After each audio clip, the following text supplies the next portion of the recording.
일치하지 않습니다. 하나의 상처가 세 남매의 운명을 이어주었습니다. 1979년 전라북도 전주의 어느 작은 마을, 한 남자가 떨리는 손으로 바늘을 들고 있었습니다. 그의 앞에는 세 아이가 앉아 있었습니다. 8살 태훈, 6살 기태, 그리고 2살 현경. 남자는 아이들의 팔에 하나씩 같은 모양을 새겨 넣었습니다. 십자가, 그리고 그 주위를 둘러싼 4개의 점. 아이들은 울었지만 아버지는 멈추지 않았습니다. 이것은 장난이 아니었습니다. 폭력도 아니었습니다. 병든 몸으로 더 이상 아이들을 돌볼 수 없게 된 아버지가 남긴 마지막 약속이었습니다. 언젠가 너희를 다시 찾을 거야. 이 표식으로. 하지만 그날 이후 막내 현경이는 흔적도 없이 사라졌습니다. 보육원에 맡겨진 2 형제만 남았고 아버지는 그 약속을 지키지 못한 채 세상을 떠났습니다. 42년이 흘렀습니다. 그리고 2021년 SNS에 올라온 한 장의 사진이 모든 것을 바꿔놓았습니다. 팔에 새겨진 십자가와 4개의 점. 정확히 같은 모양, 같은 위치. 사진 속 주인공은 미국 유타주에 사는 40대 여성이었습니다. 과연 그녀는 42년 전 사라진 막내 동생 현경이일까요? 십자가 문신이 품고 있던 충격적인 진실은 무엇일까요? 사건 추적 한국미제 사건 시작합니다. 1979년 3월 15일 목요일, 전라북도 전주시 완산구의 한 달 동네. 35살의 김철수는 결핵 말기 환자였습니다. 공장 노동자로 일하다 얻은 병이었지만 치료를 받을 여건이 되지 않았습니다. 아내는 3년 전 교통사고로 세상을 떠났고 홀로 세 아이를 키워야 했던 그는 이제 더 이상 버틸 수 없었습니다.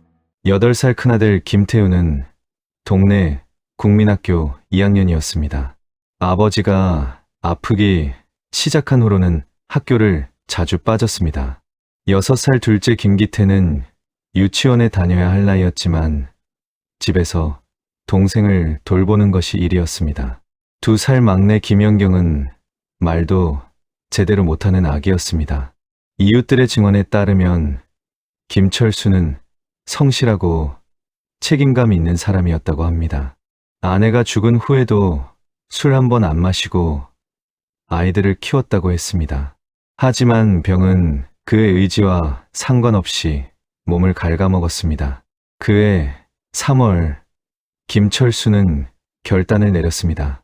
전주시 소재 보육원에 아이들을 맡기기로 한 것입니다. 하지만 그에게는 하나의 두려움이 있었습니다.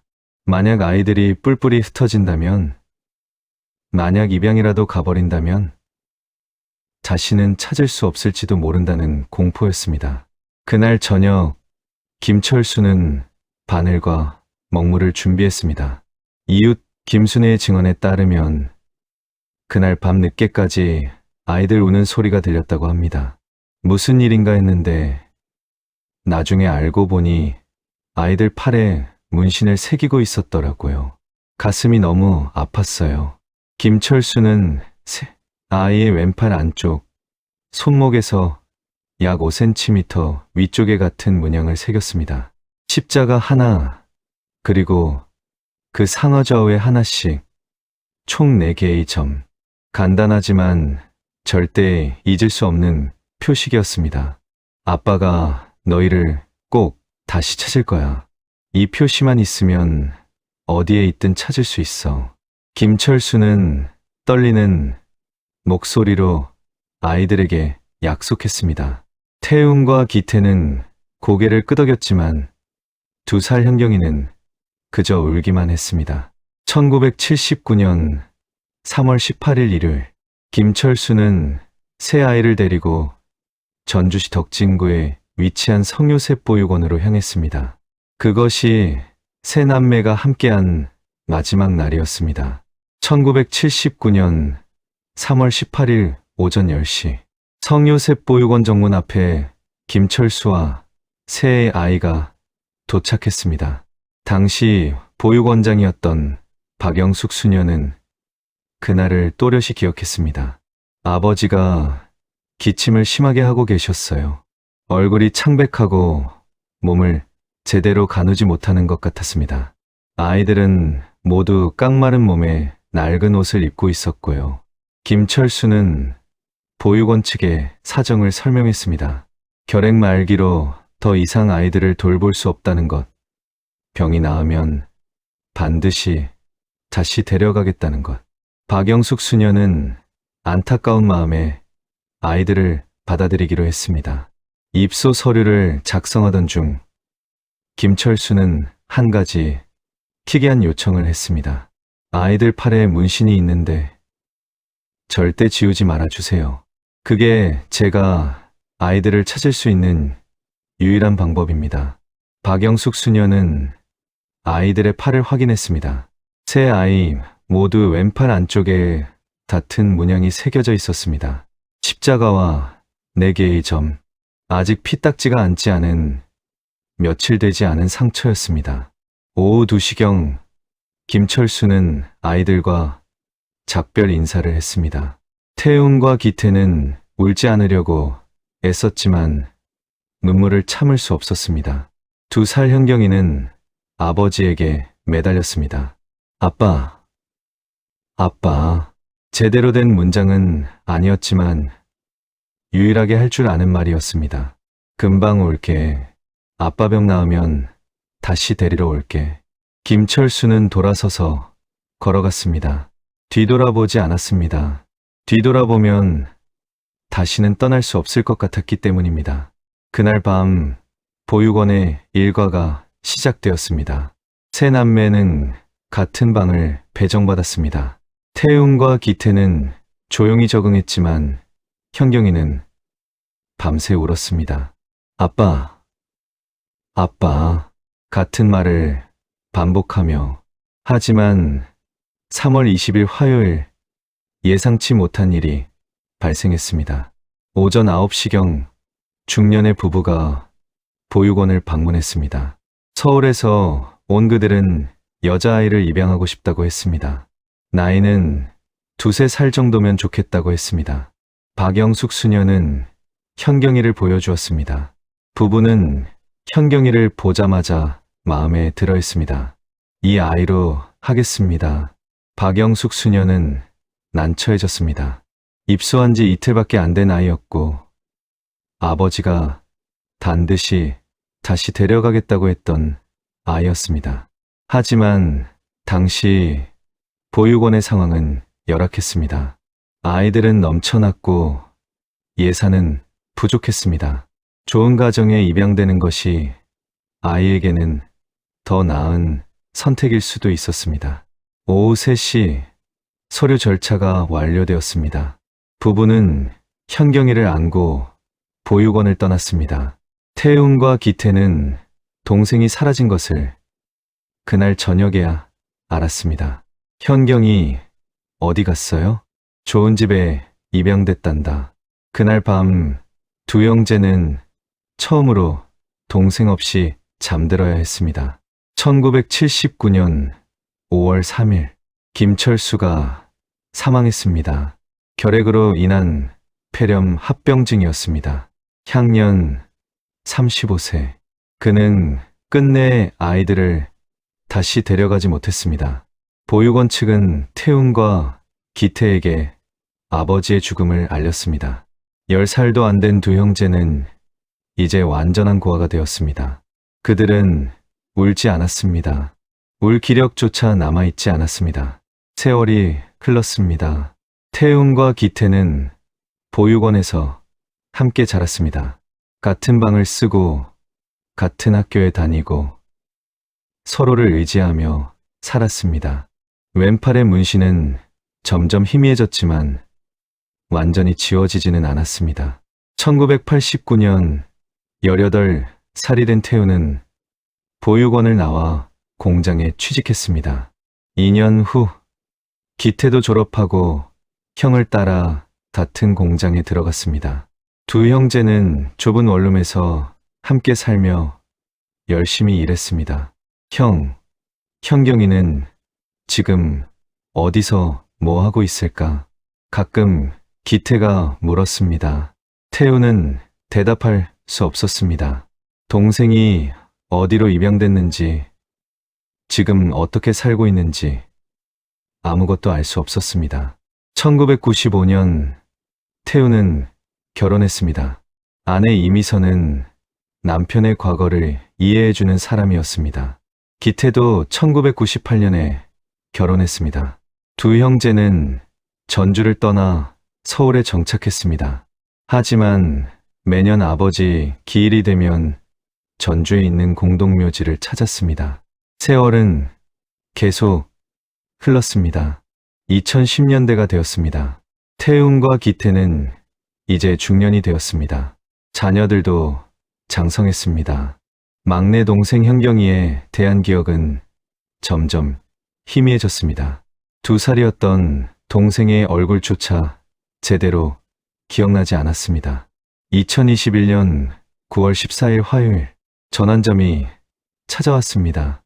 기태의 딸 28살 김서연이 아버지에게 급하게 전화를 걸었습니다.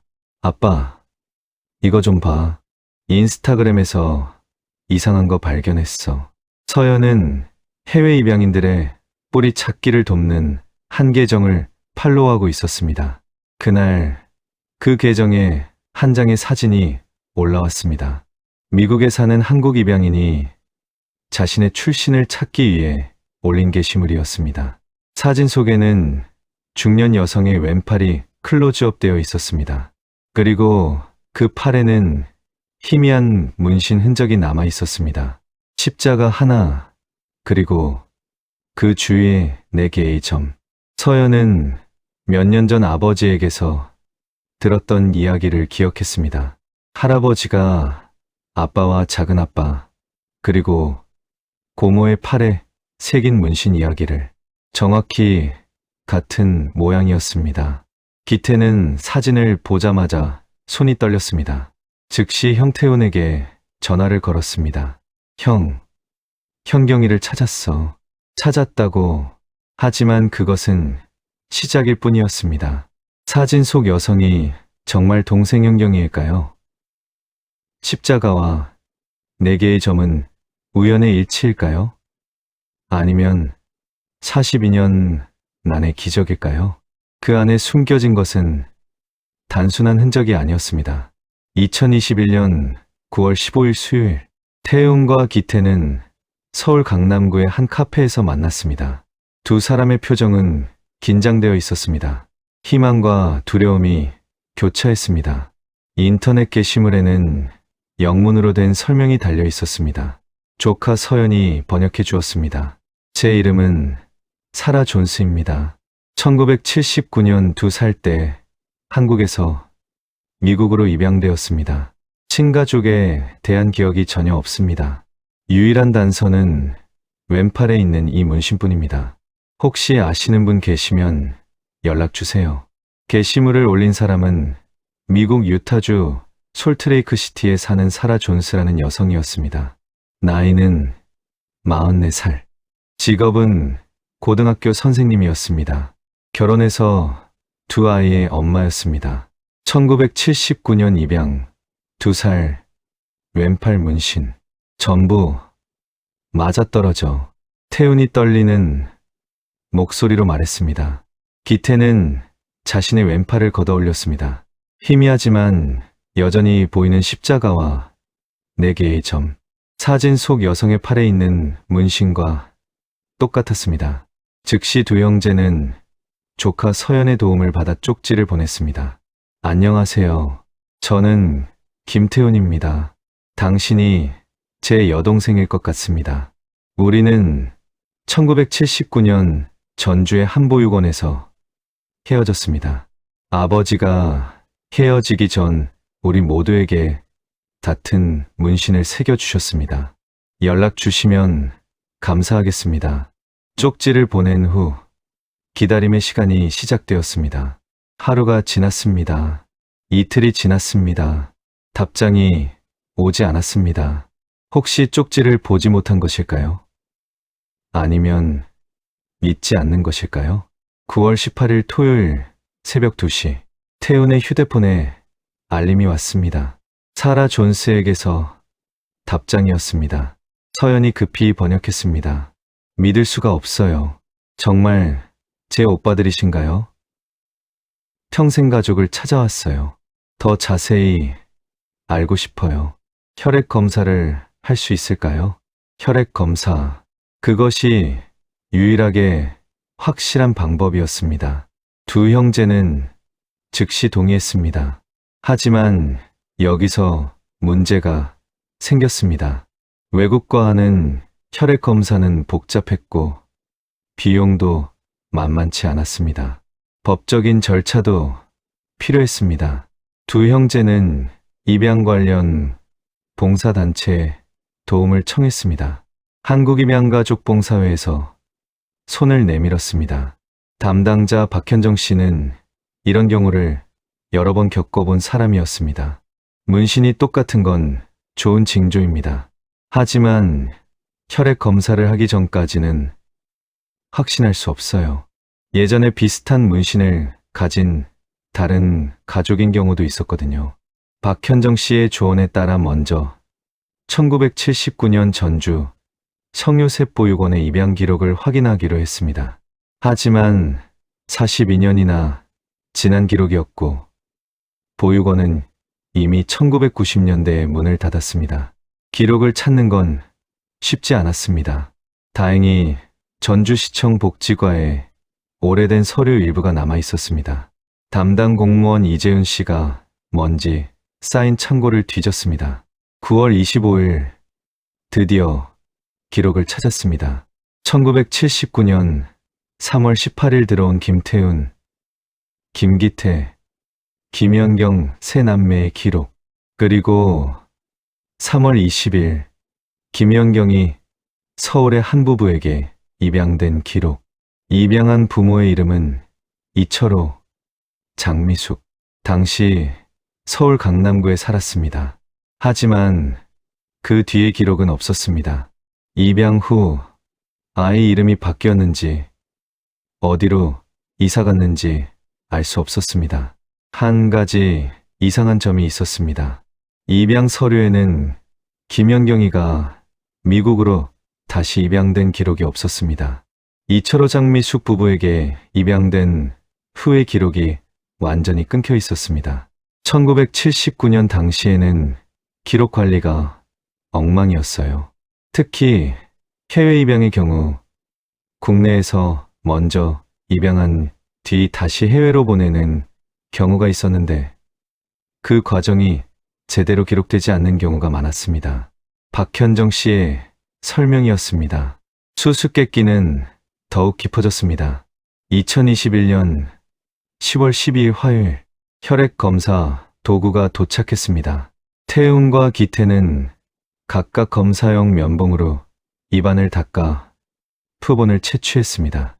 사라 존스도 미국에서 같은 과정을 거쳤습니다. 표본들은 전문검사소로 보내졌습니다. 결과가 나오기까지는 약 3주가 걸릴 예정이었습니다.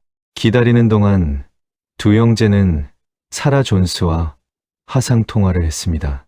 시차 때문에 새벽에 통화해야 했지만 아무도 힘들다고 하지 않았습니다. 처음 화면에 나타난 사라 존스는 중년의 단정한 여성이었습니다. 동양 사람의 얼굴이었지만 말투는 완전한 미국 사람이었습니다. 그녀는 긴장한 표정으로 두 형제를 바라봤습니다. 조카 서연이 통역을 맡았습니다. 한국에서의 기억이 전혀 없어요. 단 하나도요.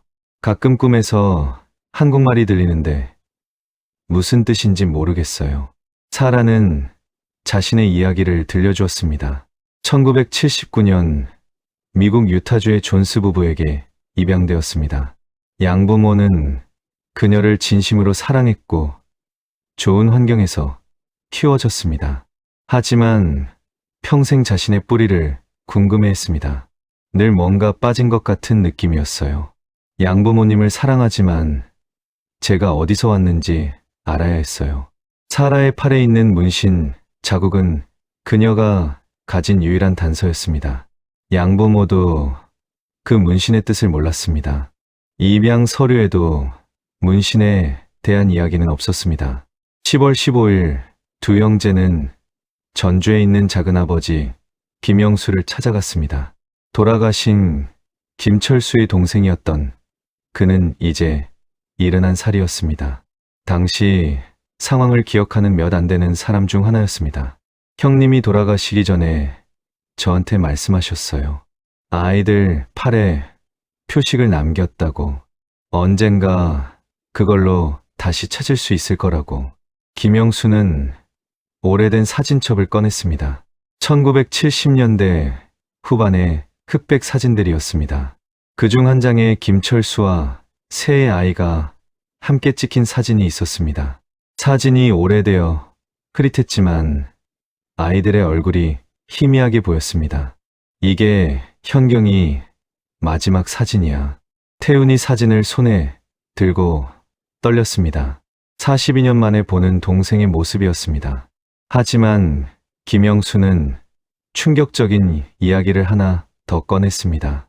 사실은 현경이 엄마가 너희들 엄마와 다른 분이었어. 침묵이 흘렀습니다. 형님의 첫째 부인, 그러니까 태훈이와 기태 엄마가 교통사고로 돌아가신 후에 형님이 다시 만난 분이 있었어. 정식으로 결혼은 안 했지만 함께 살았지. 그분이 현경이를 낳았고, 그럼 우리는 왜 다른 남매인 건가요? 기태가 물었습니다. 그렇지. 하지만 형님은 너희들을 똑같이 사랑하셨어. 그래서 세 명 모두에게 똑같은 표식을 남긴 거야. 이 사실은 혈액 검사 결과에 영향을 줄 수 있었습니다.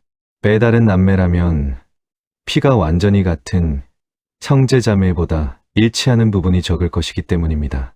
11월 2일 화요일, 드디어 혈액 검사 결과가 나왔습니다. 박현정 씨가 전화를 걸어왔습니다. 결과가 나왔습니다. 하지만 그녀의 목소리는 무거웠습니다. 혈액 검사가 일치하지 않습니다. 사라 존스 씨는 두 분의 친여동생이 아닙니다. 세상이 무너지는 것 같았습니다. 모든 것이 맞아떨어졌습니다. 입양 시기, 나이, 문신의 모양과 위치. 하지만 피는 거짓말을 하지 않습니다. 하지만 한 가지 더 말씀드릴 게 있습니다. 검사 결과를 자세히 보면 사라 씨와 두 분 사이에 약간의 피부치 관계가 있습니다. 완전히 남남은 아니라는 뜻이에요. 박현정 씨는 추가 검사를 권했습니다. 혹시 사촌이나 먼 친척일 가능성이 있다는 것이었습니다. 그날 밤 작은아버지 김영수에게서 다시 전화가 왔습니다. 그는 오랜 고민 끝에 진실을 말하기로 결심했다고 했습니다. 현경이 친엄마가 사실은 내 아내의 먼 친척이었어. 그러니까 현경이는 너희들과 피부치 관계가 조금 있긴 하지만 바로 남매는 아닐 수도 있어. 복잡한 집안 관계가 드러났습니다. 하지만 중요한 것은 피가 아니었습니다. 2021년 11월 5일 금요일, 태훈과 기태는 다시 화상통화로 사라를 만났습니다. 혈액 검사 결과를 말해야 했습니다. 서연이 조심스럽게 통역했습니다. 사라 씨, 검사 결과가 나왔는데요. 죄송하지만 태훈이 말을 잊지 못했습니다. 사라는 이미 알고 있다는 표정이었습니다. 괜찮아요. 알아요. 혈액 검사가 안 맞았죠. 침묵이 흘렀습니다. 하지만 사라가 먼저 말을 이었습니다. 하지만 저는 상관없어요. 문신이 똑같아요. 시기도 같고요. 장소도 같고요. 저는 우리가 가족이라고 믿어요. 태훈과 기태는 눈물을 흘렸습니다. 사라도 울고 있었습니다. 형, 우리 현경이 맞아. 혈액 검사가 뭐가 중요해. 아버지가 남긴 표식이 똑같잖아. 기태의 말이었습니다. 하지만 의문은 남았습니다. 왜 혈액 검사가 맞지 않았을까요? 정말 사라는 현경이가 아닌 걸까요? 아니면 복잡한 집안 관계 때문에 검사 결과가 분명하지 않은 걸까요? 박현정 씨는 더 조사를 했습니다. 1979년 전주에서 미국으로 입양된 2살 여자아이의 기록을 모두 확인했습니다. 놀랍게도 그 해에만 17명의 여자아이가 비슷한 시기에 입양되었습니다. 그중 한 명이 사라 존스였습니다. 하지만 국내 입양 기록과 해외 입양 기록이 제대로 이어지지 않았습니다. 1979년 당시 한국의 입양 방식은 엉망이었습니다. 기록이 없어지거나 잘못 적히는 경우가 많았습니다. 사라의 입양 서류를 다시 확인한 결과 그녀의 원래 한국 이름은 김현경으로 적혀 있었습니다.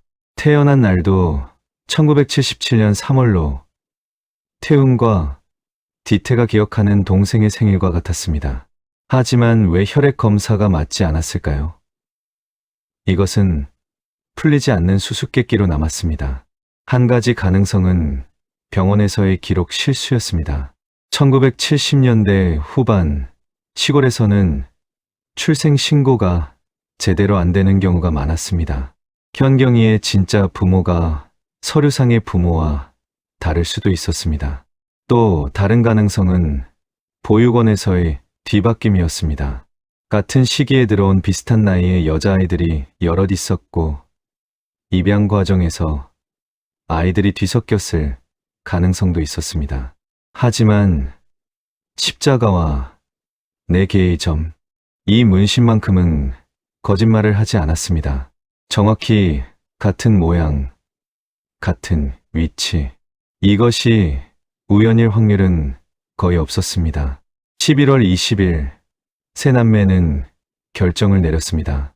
혈액 검사 결과와 상관없이 그들은 가족이라고 믿기로 한 것입니다.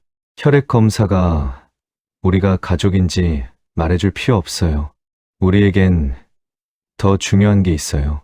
아버지가 남긴 표식이요. 사라의 말이었습니다.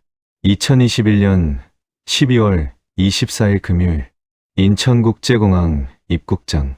태훈과 기태는 초조하게 문을 바라보고 있었습니다. 그들의 가족들도 함께였습니다.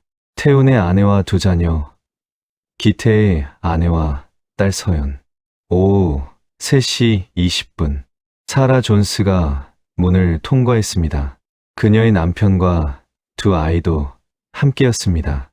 세 남매는 42년 만에 처음으로 같은 곳에 섰습니다.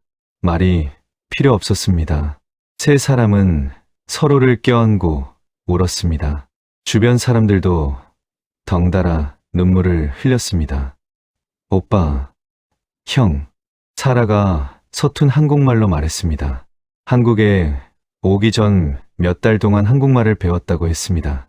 현경아, 태훈이 동생의 어깨를 꼭 잡았습니다. 다음 날 세 남매는 전주로 향했습니다. 아버지 김철수의 묘를 찾기 위해서였습니다. 전주시 외곽의 작은 공동묘지. 김철수의 묘는 소박했습니다.